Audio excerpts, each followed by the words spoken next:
নমস্কার,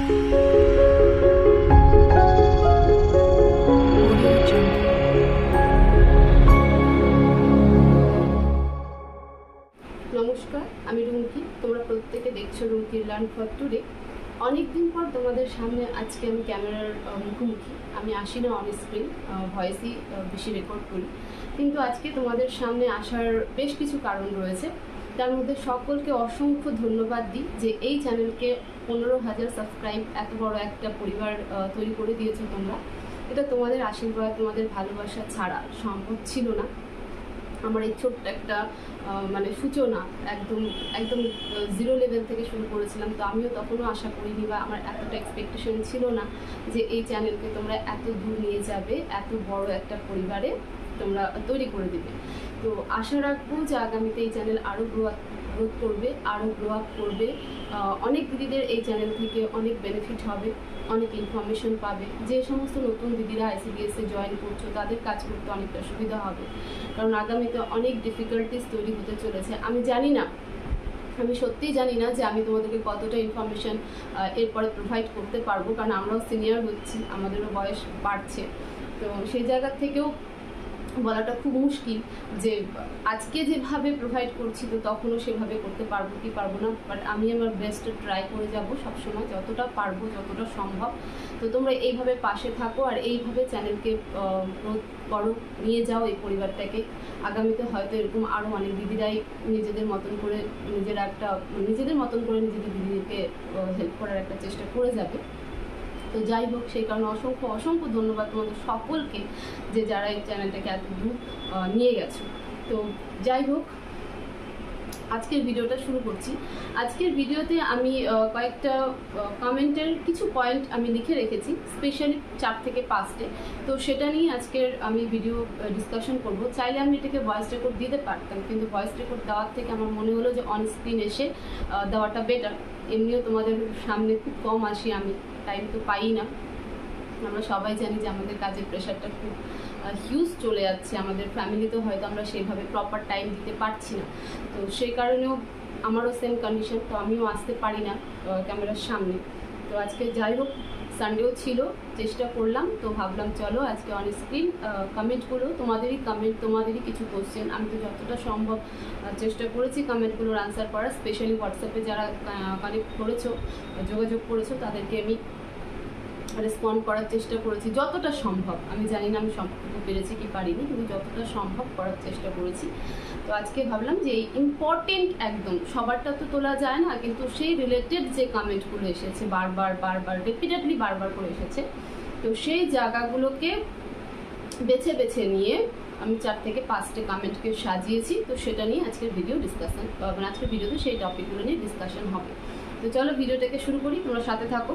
প্রথম যে টপিকটা নিয়ে বা কমেন্টটা নিয়ে আমি বলবো সেটা হলো মোবাইল ফোন কবে দেওয়া হবে। মানে এর আগের যে আপডেটটা এসেছিলো 21.1 আপডেট ভার্সনে আপডেট এসেছিল, তো সেখানে তোমার এই ডিবাগিং USB, তারপরে বা ডেভেলপার মোড, এই সমস্ত কিছু নিয়ে যে আপডেটটা এসেছিল, সেই আপডেটের ভিডিওর পরিপ্রেক্ষিতে এবং তারপরে যে র্যান্ডামলি কয়েকটা ভিডিও আমি আপলোড করেছিলাম, যেহেতু ইদানিং খুব কম ভিডিও আপলোড করতে পেরেছি আমি বিগত 2 থেকে 3 মাসে।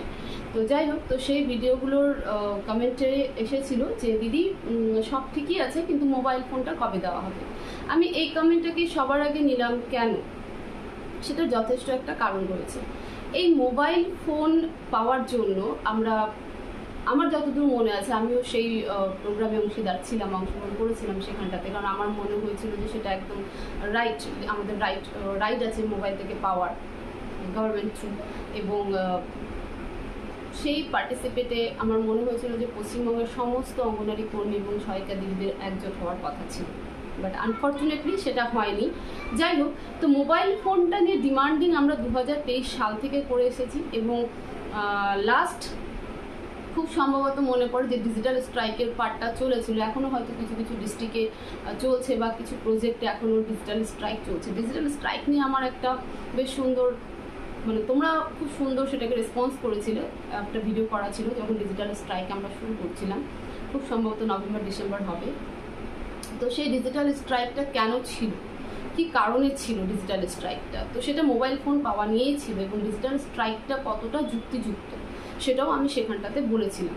তো আমাদের খুব ক্ষোভ ছিল, আমরা যারা ওয়ার্কাররা এই ডিজিটাল স্ট্রাইকে সামিল ছিলাম, পরে যাই হোক নানান কারণে, অনেক প্রেশারে, অনেক রকম কমপ্লিকেশনের জন্য আমরা তুলে নিতে বাধ্য হয়েছি, কারণ সেগুলো অনস্ক্রিন আলোচনা না করাই ভালো। তো যাই হোক, তো যে দিদি এখানে কমেন্টটা করেছো যে মোবাইল ফোন কবে দেওয়া হবে, তুমি একটু পেছনের ইতিহাসটা দেখবে যে মোবাইল ফোনটা নিয়ে আজও দিদিরা লড়ে যাচ্ছে, অনেক প্রজেক্টে আজও দিদিরা লড়ে যাচ্ছে। আমরা লড়তে পারছি না, সেটা আমাদের ব্যর্থতা।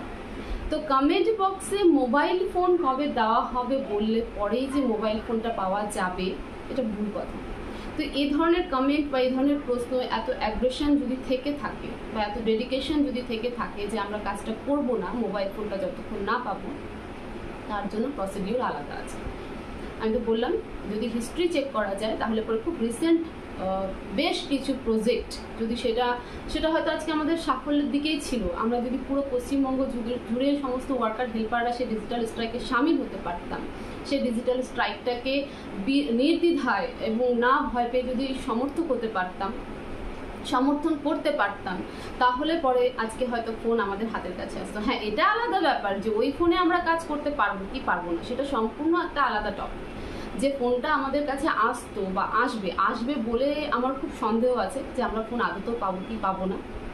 কিন্তু সেটা সেন্ট্রাল গভর্নমেন্টের এগেনস্টে এবং আমাদের বেঙ্গল গভর্নমেন্টের কাছে এগেনস্টে দুদিক থেকে আমাদের একটা প্রোটেস্ট ছিল যে আমাদের ফোন দেওয়া হোক। কারণ এটা অ্যাক্টে বলা আছে, ডিজিটাল পার্টে যখন কোনো গভর্নমেন্ট কাজ করা হয় তখন সেই ডিজিটাল টুলসটা গভর্নমেন্টই দেয়।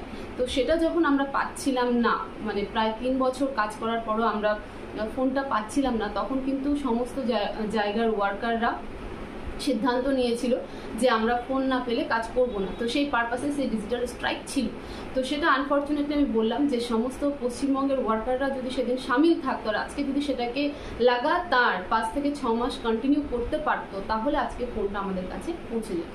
তার সেটা ব্যর্থতা হওয়ার অনেক কারণ আছে, এক এক জায়গায় এক এক রকম। কিছুটা এনভায়রনমেন্টাল ছিল, কিছুটা জিওগ্রাফিক্যাল ছিল, কিছুটা পলিটিক্যাল ছিল, তো কিছুটা মেয়েদের স্বার্থ ছিল যে আমরা যেভাবে পারছি সেটা মানে কি বলবো, মিড ডে মিলের কিছুটা দিয়েও আমাদের চলে আছে। এটা বলতে খুব লজ্জাজনক ব্যাপার আমার কাছে, আমি মনে করি। কারণ আমিও সেই স্ট্রাইকে সামিল ছিলাম এবং আমার মনে হয়েছিল যে স্ট্রাইকটাতে আমাদের অনেকটা বেনিফিট হবে। যদি আমার প্রজেক্টের সব ওয়ার্কাররা সেখানটাতে ছিল না, তো সেটাও আমাদের কাছে একটা বড় ব্যর্থতা। যারা আমরা এখান থেকে স্ট্রাইকে করার জন্য বারবার বলছিলাম, কিন্তু তাদের কাছে ওই সামান্য কিছু প্রফিটটা ম্যাটার করে গেছিলো, যে incentive profit, data recharge profit, ঠিক আছে, এগুলোর একটা ম্যাটার করে গেছিলো। আমাদের কাছে সেটা ম্যাটার ছিল না। আমরা চেয়েছিলাম যে আমাদের যেটা ন্যায্য প্রাপ্য সেটা যেন আমরা পাই।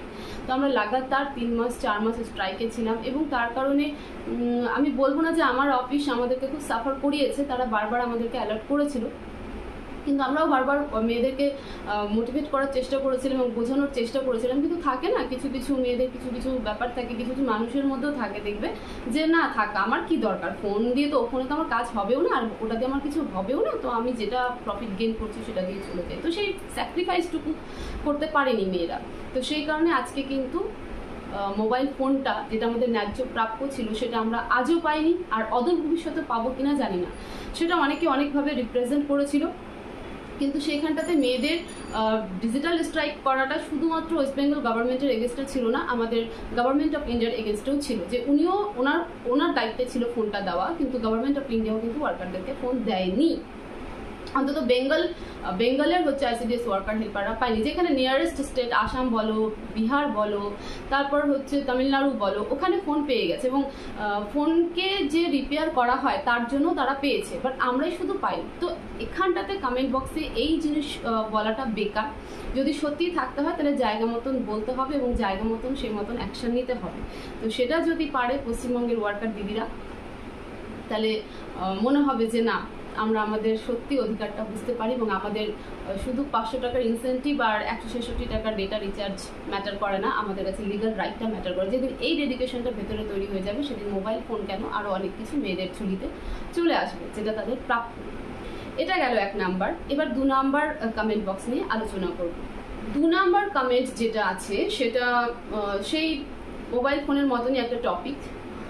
এর আগের ভিডিওতে আমি যখন বেশ 2-3 মাস আগে যখন আবার ক্যামেরার সামনে এসেছিলাম তখন বলেছিলাম এই টপিকটা নিয়ে।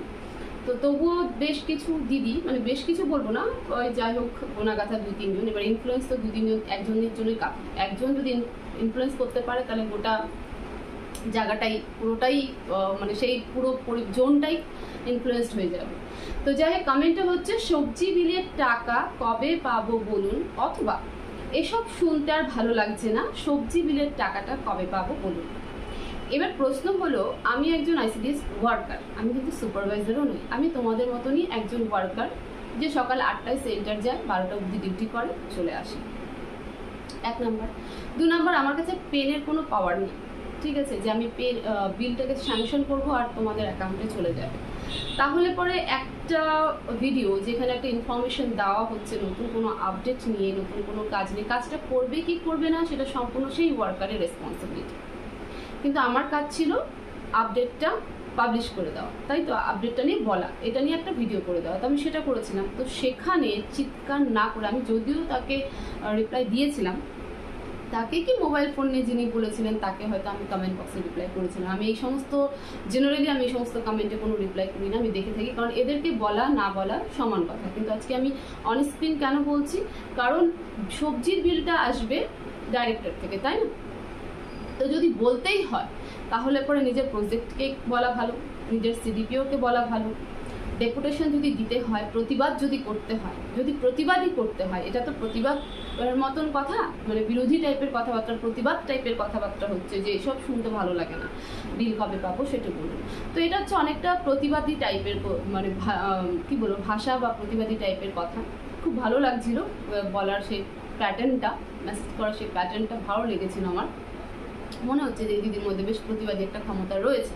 তো সেই প্রতিবাদী ক্ষমতাটা কোনো ভিডিওর, মানে স্পেশালি আইসিডিএস রিলেটেড যে সমস্ত ভিডিওগুলো আপলোড হয়, যে সমস্ত দিদিরাই চ্যানেল খুলেছে বা যেখানে আপলোড হয়, যেমন সুপারভাইজার দিদির কিছু চ্যানেল রয়েছে, তারা লাগাতার ইনফরমেশন দিতে থাকে যাতে আমরা ইনফর্মটা পাই এবং সেই মতো কাজ করতে পারি। তো সেই সমস্ত জায়গাতেও কিন্তু এই কমেন্ট করে বিল পাওয়া যায় না, এটা সবার আগে বুঝতে হবে, ঠিক আছে? বা এখানে কমেন্ট করে প্রতিবাদও হয় না। যদি প্রতিবাদ করতেই হয়, আমি যে বললাম মোবাইল ফোনে প্রতিবাদ যদি করতেই হয়, তো সেটা বিল নিয়েই হোক, চাই মোবাইল ফোন নিয়েই হোক, তো সেটা জায়গা মতন করতে হবে। কোনো ভিডিওর কমেন্ট বক্সে চিৎকার করলে বিল আসবে না।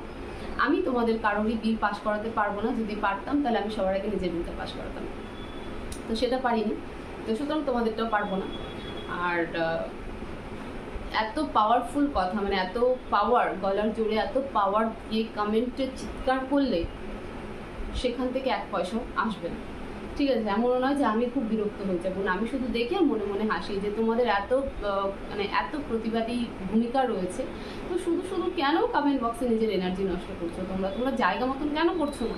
যেদিন ডিজিটাল স্ট্রাইক হলো সেদিনও তোমরা জায়গা মতন করতে পারলে না, আজকে বিল পাচ্ছ না তো এখানে চিৎকার করছে, এখানে চিৎকার করা তো তোমাদের এনার্জিটাই নষ্ট হওয়া, তাই না? সেখানে এনার্জি ইনভেস্ট করা ভালো, যেখান থেকে আমার গেন হবে।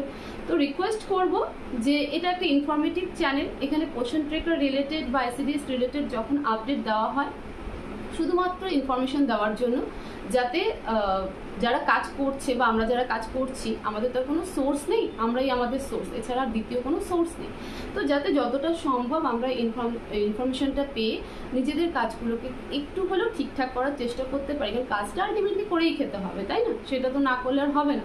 তো সেই জন্য রিকোয়েস্ট করবো এই দিদিদের কাছে যে তোমরা এই সমস্ত কমেন্ট এখানে না করে, যেখানে এনার্জিটা দিলে পরে গেন হবে কিছু, সেখানে দেওয়াটা বেটার। তার জন্য প্রজেক্ট অফিস খোলা রয়েছে, ডিপিও অফিস খোলা রয়েছে, নিজের জেলার ডিপিও অফিস খোলা রয়েছে, নিজের ব্লকের প্রজেক্ট অফিস খোলা রয়েছে, তারপর আমাদের হচ্ছে আইসিডিএস সেল খোলা রয়েছে। তোমরা যদি চাও ইনিশিয়েট নাও, পুরো পশ্চিমবঙ্গের ওয়ার্কার হেল্পারদেরকে এক করো, করে নিয়ে নিজেদের ন্যায্য দাবি নিয়ে কথা বলো, সেখানটাতে এনার্জি ইনভেস্ট করা আমার মনে হয় বেটার। তো আশা রাখবো যে এরপরে এই ধরনের কোনো কমেন্ট কোনো ভিডিওতেই না দেওয়াটা বেটার। তাতে কি হয়, আরেকজনের ইনফ্লুয়েন্স হয়, তো কিছুক্ষণের জন্য কিন্তু সেও অন্যরকম হয়ে যায় যে হ্যাঁ এখানে বললে বোধহয় আমার টাকা চলে আসবে, তো সেটা তো সম্পূর্ণ ভুল কনসেপ্ট, তাই না? তো এরকম ভুল কনসেপ্ট নিয়ে কথা বলাটা ঠিক না।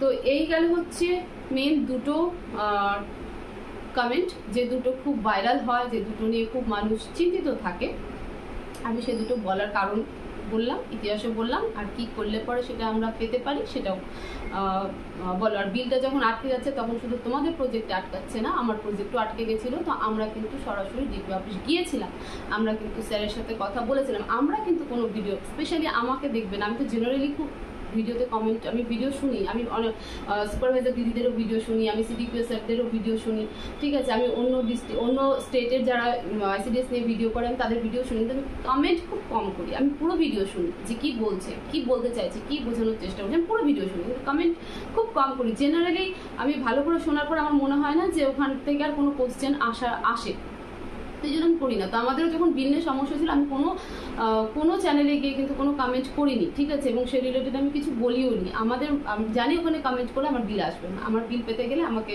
সিডিপিও স্যারদের সাথে কথা বলতে হবে, সুপারভাইজার দিদিদের সাথে বলতে হবে, আর আমাদের একমাত্র জায়গা আছে এই মুহূর্তে ডিপিও, তো সেখানে যেতে হবে। তো আমরা সেখানে গিয়েছিলাম, কথা বলেছিলাম, বিল পেয়েছি আমরা, এবং যখন অ্যালটমেন্ট এসেছে তখন সবাই বিল পেয়েছে। তো জায়গা অনুযায়ী কথা বলা উচিত, বিনা মতলবে বিনা জায়গায় কথা বলাটা ঠিক না। নেক্সট, লোকেশন নিয়ে যে আপডেটটা 21.2 ভার্সনে দিয়ে দিল লোকেশন নিয়ে। যে লোকেশন নিয়ে কি আপডেট দিল, যে লোকেশন অন রেখে আমাদেরকে ডেলি ট্র্যাকিংয়ের কাজগুলো করতে হবে। কিন্তু এবারের যে আপডেটটা ছিল 21.2 ভার্সনে, সেখানে লোকেশন নিয়ে আপডেটের সাথে সাথে এটাও বলা ছিল সিলেক্টেড কিছু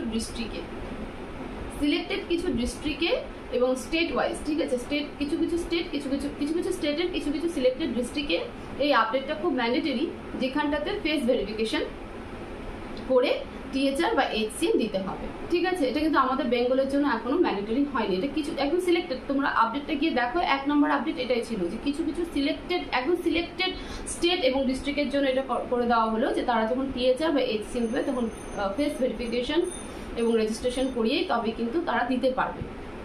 আমাদের এক্ষেত্রে ব্যাপারটা কি ঘটলো, ব্যাপারটা ঘটলো যে আগে আমরা সেখান থেকে এডাব্লিউসি মানে পোষণ ট্রেকার ওপেন করতে পারতাম। জেনারেলি এখনো পারবো, এটাতে কোনো প্রবলেম নেই যে আমরা বাড়ি বসে ওপেন করতে পারছি না, বা আমি দিল্লিতে আছি বলে ওপেন করতে পারছি না, এরকম কোনো ব্যাপার নেই।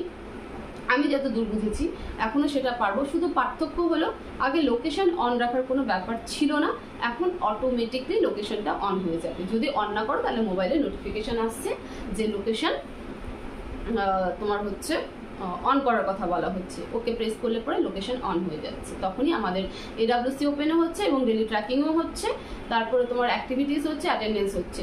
এবার প্রশ্ন হলো এই লোকেশন নিয়ে যে দিদি আমার তো 2টো সেন্টার, তাহলে আমি কি করব? তোমাকে যেতে হবে না সেন্টারে, বাড়ি তুমি যে সেন্টার আছে সেই সেন্টারের কাজ করে নিয়ে লগ আউট করে নেক্সট সেন্টার খুলে নিয়ে কাজ করতে পারবে। এরকম কোনো এখনো ম্যান্ডেটরি দেয়নি যে আমাকে আমাকে আবার সেন্টারের লোকেশনে গিয়ে কাজ করতে হবে। এই রিলেটেডই আরেকটা প্রশ্ন ছিল যে তাহলে কি আমাকে সেন্টার লোকেশনে গিয়েই কাজ করতে হবে? আচ্ছা, এবার যদি আমি খুব ক্যাজুয়ালি কথাটা বলি, খুব জায়গা থেকে বলি, হ্যাঁ আমাকে সেন্টারে গিয়ে সেন্টারের কাজটা করতে হবে, তাই না? কিন্তু যদি আপডেটের ভার্সনে কথা বলি, যে আপডেট কি বলছে, আপডেট কিন্তু বলেনি যে আমাকে সেন্টারে গিয়েই লোকেশন অন করে কাজ করতে হবে। এবার এখানে আরো একটু লজিক আছে, আর একটু কমন সেন্স আছে। যদি সেটাই ম্যান্ডেটরি হতো যে আমাকে সেন্টারে বসেই সেন্টার ওপেন করতে হবে, এই আপডেটের পর যে আমাকে সেন্টারে বসেই সেন্টার ওপেন করতে হবে, ডেলি ট্র্যাকিং করতে হবে, অ্যাটেন্ডেন্স দিতে হবে, তাহলে কি তোমার মনে হয় যে সেন্টারের বাইরে বেরিয়ে আসতে পরে পোষণ টেকারটা ওপেন করা যেত না? যেদিন এই আপডেটটা দিয়ে দেবে না যে এডাব্লিউসি লোকেশনে, যেদিন বলে দেবে যে এডাব্লিউসি লোকেশনেই পোষণ ট্রেকার ওপেন হবে, এবং সেদিন টাইম কিন্তু সেন্টার টাইম পর্যন্তই পোষণ ট্রেকার খোলা থাকবে, এটা মিলিয়ে নিও তোমরা। আর এটা হবেও, এখন না হোক 6 মাস পরে হোক, চাই 2025-এ হোক, হবে তো এটাই, যে সেন্টারে যখনই তুমি এডাব্লিউসি লোকেশনে যাবে তখনই তোমার পোষণ ট্রেকার ওপেন হবে, আর ওই 8টা থেকে 12টায় তোমার পোষণ ট্রেকার ওপেন থাকবে, 12টা 1 মিনিট হবে তোমার পোষণ ট্রেকার অফ হবে। এটা 1 নম্বর হবে। 2 নম্বর, তুমি বাড়ি বসে পোষণ ট্রেকারটা আর ওপেন করতে পারবে না। এটা দেরি আছে, যদিও বললাম তো আরো 6 মাস হোক, চাই 2025-এর মিডিল পোর্শন হোক, এরকম একটা আপডেট দিয়ে দেবে। কিন্তু এই মুহূর্তে যেটা বলেছে যে লোকেশনটাকে অন রেখে শুধু তোমরা মানে তোমাদের এডাব্লিউসি ওপেন এবং লোকেশন অন তোমাদের রেখে ডেলি ট্র্যাকিংটা করতে হবে। সেটা ম্যান্ডেটরি দেয়নি যে এই সেন্টারে বসেই করতে হবে বা সেন্টারের বাইরে গিয়ে করলে তোমাদের হবে না, তাহলে নিবেই না। যদি সেটাই হতো তাহলে নিতই না। তোমরা যখনই তোমাদের সেন্টার লোকেশন বাদ দিয়ে নিজের বাড়িতে বসে যদি ডেলি ট্র্যাকিং করো তাহলে নিতই না। তো এটা একটা সামান্য লজিক, ঠিক আছে, যে হবে কি হবে না, আর একটা কমন সেন্সও যে না আমার লোকেশনটাকে শুধুমাত্র একটা ট্রেল দিচ্ছে, এটা বুঝে নাও যে এটা দিচ্ছে, এটা তোমরা মানে আমাদেরকে একরকম হচ্ছে অ্যালার্ট করছে। এই যে লোকেশন অন রাখার প্রসিডিউর সেটা হয়তো আগামী 3 থেকে 6 মাসে সেন্টারের লোকেশনে চলে আসবে, যে সেন্টারের লোকেশনে যতক্ষণ না আসবে ততক্ষণ পোর্শন ওপেন হবে না, ঠিক আছে। এটা একটা অ্যালার্ট জন্য বলতে পারো। তো এই মুহূর্তে লোকেশনে বসেই যে আমাকে ডেলি ট্র্যাকিং করতে হবে, আর লোকেশনে না গেলে পরে আমার ট্র্যাকিং করা সম্ভব নয়, আমি ট্র্যাকিং করতে পারবো না, এরকম কোনো ম্যাটার নেই। 2, আমি অসুস্থ হলে কি করব?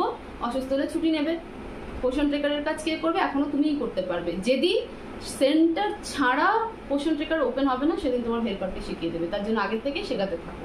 এগুলো জিনিস আসবে, এগুলা প্রিপেয়ার, এগুলা পোষণ ট্রেকার তোমাকে অ্যালার্ট দিচ্ছে। এখনো যদি আমরা অ্যালার্ট না হই তো আগামীতে অনেক বড় প্রবলেমে পড়বে মেয়েরা। এটা হচ্ছে 3 নাম্বার লোকেশন নিয়ে একটা কমেন্ট ছিল। লোকেশন এই রিলেটেড অনেকগুলো কমেন্ট ছিল, তো আমি একটাতেই আমি কিন্তু কভার করলাম। আশা করব যে এই ভিডিওটাতে আমি যেটা কভার করে দিলাম লোকেশন নিয়ে, তারপর আর কোনো কনফিউশন থাকবে না, বা সেই সেম প্যাটার্নের কমেন্ট আর আসবে না যে দিদি আমি তো বাড়িতে আছি তাহলে পরে কি হবে। আমি বলে দিলাম যে এটা এখনো ম্যান্ডেটরি হয়নি যে আমি বাড়িতে থেকে আমার পোষণকে ওপেন করতে পারবো না। যদি তাই হতো তাহলে তোমার পোষণ ওপেনই হতো না, এটা সবার প্রথম, ঠিক আছে। আমাকে সেন্টারে গিয়েই ওপেন করতে হবে, এখনো কোনো সেই ব্যাপারটা আসেনি। হ্যাঁ, লোকেশন অন রাখতে হবে, তুমি যেখানেই থাকো সেখানকার লোকেশন তোমার অন থাকতে হবে। সে তুমি বাড়িতে থাকো, চাই দিল্লি থাকো, চাই মুম্বাই থাকো, তোমাকে সেখানকার লোকেশনটা অন নিয়ে নিতে লাগবে। অন না করলে তো তুমি এমনিও তোমার হচ্ছে এই ডাবলসি ওপেন করতে পারবে না। এবার আমরা নেক্সট কমেন্টে যাই। নেক্সট কমেন্ট যেটা বলেছে সেটা হচ্ছে EKYC নিয়ে, এবং সেখানে একজন দুর্দান্ত কমেন্ট করেছিল যে EKYC করা কেন দরকার। EKYC করা কেন দরকার? প্রথমত, যখন এর আগের আপডেটে ওয়ার্কার এবং হেল্পারদের EKYC করা নিয়ে পোষণ ট্রেকারে বলেছিল, কেন করতে বলেছিল, যদিও এখনো হয়তো বিভিন্ন প্রজেক্ট থেকে সেটাকে প্রেশার দেয়নি যে না ইমিডিয়েট করো, কিন্তু আমি বলবো যে সমস্ত দিদিরা এখনো করে উঠতে পারোনি তারা ইমিডিয়েট করার চেষ্টা করো সেটাকে। সেটার উপর দাঁড়িয়ে থাকবে আমাদের অনারিয়াম, সেটার উপর দাঁড়িয়ে থাকবে আমাদের টার্মিনাল বেনিফিট, সেটার উপর দাঁড়িয়ে থাকবে আমাদের ভেজ ফুয়েল বিল, ঠিক আছে। KYC এরকম একটা সময় আসবে, এগুলো খুব তাড়াতাড়ি হওয়ার একটা পসিবিলিটি রয়েছে। যখন KYCটা আমাদের আপডেট হবে না তখন কিন্তু এগুলো পেতে আমাদের খুব অসুবিধা হবে, কারণ তখন ডিরেক্ট কিন্তু আমাদের অ্যাকাউন্টে, মানে এখনও অ্যাকাউন্টেই আসছে বাট একটা মিডিল পোর্শন কাজ করছে। যেমন ডিস্ট্রিক্ট পাস না করলে পরে আমাদের আসছে না, CDPO স্যাররা সাইন না করলে আসছে না, তো তখন এই ব্যাপারটা থাকবে না। তো সেই কারণেও কিন্তু KYC করাটা দরকার। এবার আসি 21.2 ভার্সনে যে বেনিফিশিয়ারিদের KYC আপডেট করতে বলা হলো সেটা কেন দরকার। KYC বেনিফিট আমাদের যেমন টার্মিনাল বেনিফিট, অনারিয়াম, ভেজ বিল, ঠিক আছে, এই সমস্ত কিছু পাওয়ার জন্য KYCটা আপডেট করা ইম্পর্টেন্ট হয়ে যাচ্ছে, তেমনই বেনিফিশিয়ারিদের ক্ষেত্রেও সিস্টেমেটিকলি অনেকটা ধারে কাছেই ধরে নিতে পারো। হতে পারে সরকারের অন্যরকম কোনো চিন্তা ভাবনা আছে, হতে পারে যে মা এবং যে 3 বছর পর্যন্ত যে শিশুরা রয়েছে প্রেগনেন্ট এবং ল্যাকটেটিং মাদার, এছাড়া 0 থেকে মানে 6 মাস থেকে 3 বছর যে শিশুরা রয়েছে তাদেরকে আর HCME দিল না, তাদেরকে হয়তো কোনো ড্রাই ফ্রুট দিল, বা তাদের পুষ্টি ড্রাই ফ্রুট দিল, এবং তাদের যে একটা SNP বাবদ যে পুষ্টিকর খাওয়ার জন্য যে একটা অ্যামাউন্টের প্রয়োজন সেই অ্যামাউন্টটা তাদের অ্যাকাউন্টে ট্রানজেকশন হলো, এরকমও হতে পারে, ঠিক আছে। আবার এমনটাও হতে পারে যেমন এই আপডেটে বলে দিয়েছে যে কিছু কিছু স্টেটের জন্য ফেস ভেরিফিকেশন মাস্ট, তো এরকমও হতে পারে যে সমস্ত বেনিফিশিয়ারিদের KYC আপডেট হবে না, তারা আর মিড ডে মিল পাবে না। এবার এই EKYC নিয়ে আরও একটা আপডেট, আরও একটা কমেন্ট এসেছিল যে OTP ছাড়া হবে নাকি। OTP ছাড়া তো কখনোই সম্ভব নয়, মোবাইল ভেরিফিকেশন করতে গেলেও OTP লেগেছে, EKYC করতে গেলেও OTP লাগবে। এবার এই OTPটা যাবে সেই নাম্বারে যেই মোবাইল নাম্বারটা আধারের সাথে লিঙ্ক করা আছে। এই রিলেটেড আরও একটা কমেন্ট ছিল যে বেনিফিশিয়ারিরা OTP দিতে চাইছে না, কোনো দরকার নেই, ঝুট ঝামেলায় কেন যাবে। আমি তো কোনো ঝুট ঝামেলায় যাই না, আমি সরাসরি বলি যা আসছে আমি ইন ডিটেলস বলে দিই যে এই আপডেট এসছে আমাদের পোষণ ট্রেকারে, তোমাদের এখন KYC করাতে লাগবে, তার জন্য OTP যাবে। কেউ যদি খালি বলেছে যে আমি OTP দিতে পারবো না এত, ঠিক আছে ভাই তুমি দিও না, আমার কোনো অসুবিধা নেই, পরবর্তীতে যখন অসুবিধা তখন আমাকে কিছু বলো না যে দিদি আমার কেন এই বেনিফিটটা আমি পেলাম না। অফিস খোলা আছে, অফিসে চলে যেতে পারবে তখন। আমি কোনো আর্গুমেন্টে যাই না, আমি কারোর সাথে কখনো আমার এরিয়ার কোনো পার্সনের সাথে আমি সহজে আর্গুমেন্টে যাই না, অন্তত এই ব্যাপারগুলো নিয়ে। আমার কাজ হচ্ছে যে ইনফরমেশনটা আমার দেওয়ার দরকার আমার এরিয়ার মানুষের কাছে, আমার সেন্টার এরিয়ার জনসাধারণের কাছে আমি ডেকে নিয়ে বলে দেবো যে আমাদের এই আপডেট এসেছে, এখন কিন্তু আমাদের এটা লাগবে। এবার হচ্ছে তোমরা যদি দাও তো ভালো কথা, যদি তোমাদের কোনো রকম প্রবলেম থাকে তোমরা চাইলে পরে অফিস যেতে পারো, আদারওয়াইজ পরবর্তীতে সেটা তোমরা হ্যান্ডেল কী করে, আমাকে কিছু বলতে পারবে না যে আমি কেন এই বেনিফিটটা পাচ্ছি না। তো সেই কারণে আমি বলবো, যদি কোনো বেনিফিশিয়ারি বলে যে আমি ওটিপি দেবো না, নিও না, তুমি কেন ঝগড়া করতে যাবে তাদের কাছে? তাদের বেনিফিট, তোমার কাজ হচ্ছে বোঝানো। আমার অ্যাজ এ ওয়ার্কার আমি আমার সেন্টারের জনসাধারণকে বোঝাতে পারি যে এই আপডেটটা এসেছে, এর ফলে এটা হবে, কেওয়াইসি না করলে পরে তোমারই বাচ্চা খাবার পাবে না, বা তুমি খাবার পাবে না, বা আগামীতে সরকারের যে বেনিফিটগুলো আছে তোমাদের জন্য সেগুলো তোমরা পাবে না। তারপর যদি তাদের মনে হয় ওটিপি দেবে তো ভালো কথা, যদি না দেবে আমি তো মারামারি করে ওটিপি নিতে পারবো না, এটার জন্য তো আমি নই, তাই না? আমার বেনিফিট আমি নেবো কি নেবো না সেটা আমার ব্যাপার। 2 নাম্বার হচ্ছে যে অনেকের মোবাইল নাম্বার চেঞ্জ হয়ে গেছে, অনেকের কেন, আমি একজন অঙ্গনওয়াড়ি কর্মী হয়ে বলছি যে আমারই নিজের মোবাইল নাম্বার চেঞ্জ। আমি যখন আধার কার্ড করেছিলাম 2013 সালে, তখন অন্য একটা ফোন নাম্বার দেওয়া ছিল, আমার সেই নাম্বারটা নেই। আমি বর্তমানে নতুন নাম্বারকে আধারের সাথে লিঙ্ক করিয়েছি। তো এটাই হচ্ছে প্রসিডিউর। যাদের নাম্বারগুলো নেই সেগুলো তো আর পাওয়া যাবে না, সেগুলো নাম্বারে ওটিপি যাবে, তো সেক্ষেত্রে করণীয় সেই বেনিফিশিয়ারি নাম্বারকে চেঞ্জ করে দেওয়া। চেঞ্জ কে করবে? বেনিফিশিয়ারি খুদ নিজে করবে। বর্তমান যে নাম্বারটা রয়েছে সেই নাম্বারটাই আধারের সাথে লিঙ্ক করবে। এটা শুধু আইসিডিএস এর জন্য বলছি না যে তার বাচ্চা খাবার পাবে কি পাবে না তার জন্য সে করবে, এটার জন্য নয়। এই বেনিফিশিয়ারি যদি নিজের কারেন্ট নাম্বারকে আধারের সাথে লিঙ্ক না করায়, সে আগামীতে আরও অন্য কিছু প্রবলেমে পড়বে, এটা ডেফিনেটলি পড়বে। তো একজন সোশ্যাল ওয়ার্কারের জায়গা থেকেও যদি চিন্তা করি, তাহলে এই ইনফরমেশন দেওয়াটাও আমাদের একটা জায়গায় পড়ে যায়। যখন আমি আমার জন্য চাচ্ছি, সে যদি নাও চায়, সে যদি নাও করতে চায়, সেটা তার রেসপন্সিবিলিটি, সে করবে কি করবে না, তার নিজের কারেন্ট নাম্বারটাকে তার আধারের সাথে লিঙ্ক করবে কি করবে না, সেটা সম্পূর্ণ তার রেসপন্সিবিলিটি, সেটা আমরা করিয়ে দিতে পারি না। কিন্তু আমরা এটুকু বলে দিতে পারি যে ঠিক আছে, শুধুমাত্র এটা আইসিডিএস এর জন্য নয়, বা তোমার বাচ্চার খাবার পাবে না তার জন্য নয়, এটা তো তোমার নিজেরও অনেক লস হয়ে যাবে। যখন তুমি প্রবলেমে পড়বে তখন ওই মানে এরকম একটা টাইম জোন দাঁড়াবে যে 72 ঘন্টার মধ্যে মোবাইল নাম্বার লিঙ্ক করা। 72 ঘন্টায় মোবাইল নাম্বার লিঙ্ক তো হয় না, সেটার জন্য একটু সময় লাগে, 10 থেকে 15 দিন তো সময় মিনিমাম লাগবে। তো এই জায়গা থেকে তোমরা চাইলে পরে বলতে পারো। এখন আমি জানি না কার এরিয়া কেমন, সেখানকার মানুষজন কেমন, আমি সেটা বলতে পারবো না, বা কে কিভাবে ডিল করে বলতে পারবো না, কিন্তু এগুলো একটা খুব ইজি ওয়ে প্রসেস। আর এখনকার মানুষ খুব সচেতন, আধার কার্ড নিয়ে মোবাইল নাম্বার নিয়ে খুব সচেতন, ভীষণ সচেতন। আমি জানি না ঠিক এখন তোমাদের এরিয়ার পাবলিক কেমন। তো এই হচ্ছে মোট ভিডিওটা। যাই হোক অনেকটা লেন্দি হয়ে গেল, তোমরা দেখো ভিডিওটাকে। আমি খুব গুরুত্বপূর্ণ ইনফরমেশনগুলোই দিলাম। মোবাইল ফোন নিয়ে, সবজির বিল নিয়ে তো আমি শুরুতেই বলে দিলাম। লোকেশন নিয়ে যে বারবার কথাগুলো আসছিলো সেটাও আমি কভার করলাম। আর কেওয়াইসি নিয়ে যে জিনিসটা বারবার আসছে যে মারা এতবার ওটিপি দিতে চাচ্ছে না, বা বেনিফিশিয়ারি মোবাইল লিঙ্ক করতে চাচ্ছে না, আলটিমেটলি লস কার? তোমার না আমার না বেনিফিশিয়ারি, লস তো বেনিফিশিয়ারি। তো এই জায়গাটা যদি কনভিন্স করিয়ে দিতে পারি আমরা, তাহলে আমার মনে হয় যে বেনিফিশিয়ারিদেরও অনেকটা উপকার হবে। শুধুমাত্র আইসিডিএস এর ওই খিচুড়ি ভাত ডিমের ঝোল নেওয়ার জন্য নয়, তাদের পার্সোনাল লাইফেরও যে প্রবলেমগুলো আছে সেই প্রবলেমগুলো অনেকটা সর্ট আউট তারা করে নিতে পারবে। কারণ তাদের মোবাইল নাম্বার যদি আধারের সাথে লিঙ্ক না থাকে, বা যে নাম্বার হারিয়ে গেছে সে নাম্বার যদি না থাকে, ভুক্তভোগী তারাই হবে, কোনো না কোনো কারণবশত ভুক্তভোগী তারাই হবে, আমরা হব না। তো সেটা আমাদের এন্ড থেকে যতটা সম্ভব কনভিন্স করার চেষ্টা করবো, করলে করবে, মানে বুঝতে পারলে বুঝতে পারবে, নইলে না। তোমরা কেন আর্গুমেন্ট করতে যাবে? তারা দিচ্ছে না তাদের ব্যাপার, দিচ্ছে কি দিচ্ছে না, তোমাদের বোঝানোর কাজ, আমাদের বোঝানোর কাজ, আমরা বুঝিয়ে নেব, বাকিটা কমপ্লিটলি তাদের ব্যাপার, যে তারা ওটিপি দেবে কি দেবে না, তারা করাবে কি করাবে না, ঠিক আছে? তো এই হচ্ছে মোট 4টা থেকে 5টে কমেন্ট নিয়ে আমি মোটামুটি বললাম। আর যাই হোক অনেকদিন পরে ক্যামেরার সামনে এসে বললাম, তো ভালো লাগবে যে তোমাদের সাথে আমার দেখা সাক্ষাৎ হলো, অনেকদিন পরেই দেখা সাক্ষাৎ হলো। আমি চেষ্টা করবো যে মাঝে মধ্যে যদি আমি এরকম অন স্ক্রিন ক্যামেরা আসতে পারি। আর আরেকটা কথা, তোমরা প্লিজ আমাকে, আমি যে হোয়াটসঅ্যাপ নাম্বারটা দিচ্ছি ভিডিওর স্ক্রিনে বা ডেসক্রিপশন বক্সে, তোমরা আমাকে ওখানে মেসেজ করো, আমাকে ফোন করো না, কারণ আমি ফোনটা তুলতেই পারি না। কারণ সকাল 8টার সময় সেন্টার যাও, 12টা 12:30, আমার বাড়ি আস্তে আস্তে 1টা বাজে। আমার বাড়িতে একটা মেয়ে আছে, তার পেছনে ছুটতে হয়। আমার ফ্যামিলিতে আমার বাবা অসুস্থ, আমি বাবার বাড়িতেই থাকি, তো আমার ফ্যামিলিতে আমার বাবা অসুস্থ, তার পেছনে দেখতে আমার মা একাই বাড়ির কাজ করে। তারপর আমি নিজে অন্য কিছু নিয়ে একটা পড়াশোনা করছি, তো সেখানটা তো আমাকে ইনভেস্ট করতে হচ্ছে সময়। তো আমি ফোনটা ঠিক করে ধরতে কথা বলতে পারি না। আমি এত কিছুর মধ্যেও আমি চেষ্টা করি হোয়াটসঅ্যাপ দেখার এবং সেখানে তোমাদের মেসেজের রেসপন্ড করার যতটা সম্ভব। এবার তখন যদি ফোন করো, তাহলে আমি যদি 24 ঘন্টা ফোনে থেকে থাকি, তো আমার ডিভোর্স তো কনফার্ম, এটা তো মানতেই হবে, তাই না? ফ্যামিলি টাইম সবারই থাকে, নিজের সময় চাই, নিজের জন্য একটু সময় চাই। তোমাদের কাছে রিকোয়েস্ট করব যে তোমরা আমাকে মেসেজ করো, আমি মেসেজের রেসপন্স ঠিক দেবো এবং দিয়েও থাকি। শুধু দয়া করে আমাকে ফোন করো না, আমি ফোনটা তুলতেই পারি না। তো এই হচ্ছে ভিডিওটাকে প্রচুর শেয়ার করো, কারণ এই গুরুত্বপূর্ণ ইনফরমেশনগুলো অনেক দিদিদের কাজে লাগবে। আর চ্যানেলে নতুন হয়ে থাকলে চ্যানেলটাকে সাবস্ক্রাইব করতে একদম ভুলবে না। ভিডিও কেমন লাগলো অবশ্যই জানাবে, ভিডিওটাকে লাইক করো।